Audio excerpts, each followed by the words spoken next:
having solemnly resolved to constitute India into a sovereign, socialist, secular, democratic republic and to secure to all its citizens.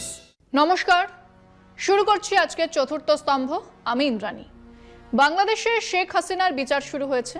বিবিসির তদন্ত unit মানে তাদের investigative unit এখন নিশ্চিত করেই জানিয়েছে শেখ হাসিনার নেতৃত্বেই রাষ্ট্রীয় অনুমোদিত হত্যা হয়েছে।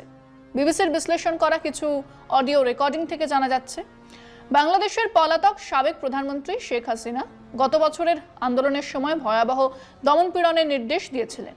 এই অভিযোগে তিনি এখন বিচারাধীন। জাতিসংঘের মতে 2024 সালের জুলাই থেকে আগস্টের মধ্যে ওই দমনপীড়নে প্রায় 1400 মানুষ মারা যান। যখন হাসিনা সরকার ক্ষমতায় টিকে থাকতে আন্দোলনকারীদের ওপর দমন অভিযান চালায়। 77 বছর বয়সী হাসিনা সেই সময় ছাত্র আন্দোলনের চূড়ান্ত পর্যায়ে ভারতে চলে আসেন এবং আর বাংলাদেশ ফেরেননি।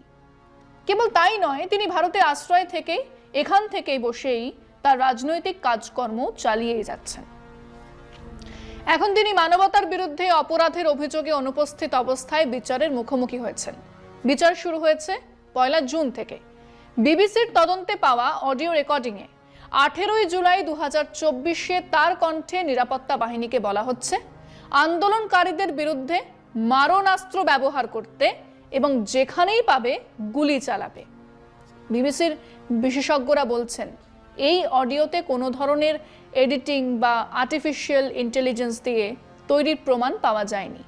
মানে এই অডিও এআই দিয়ে তৈরি নয়। অনেকে বলার চেষ্টা করেছেন যে এই নির্দেশ অনেক আগের দেওয়া, সেই দাবিও ভুল বলে ইতিমধ্যেই প্রমাণিত। এমনকি বাংলাদেশ পুলিশও এই অডিওর সঙ্গে শেখ হাসিনার আগের রেকর্ড মিলিয়ে রেখেছে। খুব স্বাভাবিকভাবেই বাংলাদেশের অস্থায়ী সরকার প্রধান মোহাম্মদ ইউনূস ভারতকে জানিয়েছেন যেন তারা নৈতিক বিবেক ও স্পষ্ট মানবিক দৃষ্টিভঙ্গি থেকে হাসিনা প্রত্যার্পণ নিয়ে সিদ্ধান্ত নেয়। 2024 সালের ডিসেম্বরে বাংলাদেশ সরকার আনুষ্ঠানিকভাবে ভারতের কাছে হাসিনাকে ফিরিয়ে দেওয়ার অনুরোধ করেছিল। ভারত সেই কূটনৈতিক চিঠি পাওয়ার কথা নিশ্চিত করলেও এখনো কোনো মন্তব্য করেনি। এটা তো ঘটনাই যে কেবল বন্ধুত্ব, কৌশলগত সম্পর্ক বা পুরনো রাজনৈতিক ইতিহাস দিয়ে সাধারণ মানুষের হত্যাকে ন্যায্যতা দেওয়া যায় না। কিন্তু মজার ব্যাপার হয়ে গেল বিবিসির এই রিপোর্ট বাইরে আসার এতদিন পরেও ভারতের প্রধানমন্ত্রী একটা কথাও বলেননি। আমরা দেশের নাগরিকরা জানি না কেন ভারত এক আন্তর্জাতিক অপরাধী নেতানিয়াহুর পাশে গিয়ে দাঁড়ায়, কেন তারা আশ্রয় দেয় এমন এক রাষ্ট্রপ্রধানকে যিনি তার দেশে গণহত্যার দায়ে অভিযুক্ত। আরো বড় কথা হলো এই বিষয়ে অফিসিয়ালি এখনো পর্যন্ত একটা কথাও মোদিজি বা তার সরকারের তরফ থেকে কেউ একটা কথাও বলেননি। কিছু তো বলুন। ভারত সবকিছুর পরেও শেখ হাসিনাকে আশ্রয় দেবে, তাকে এই ভূখণ্ডে বসেই রাজনীতি করতে দেবে, সেই কথাটাই না হয় বলুক। কিন্তু মোদিজি চুপ করে বসে আছেন।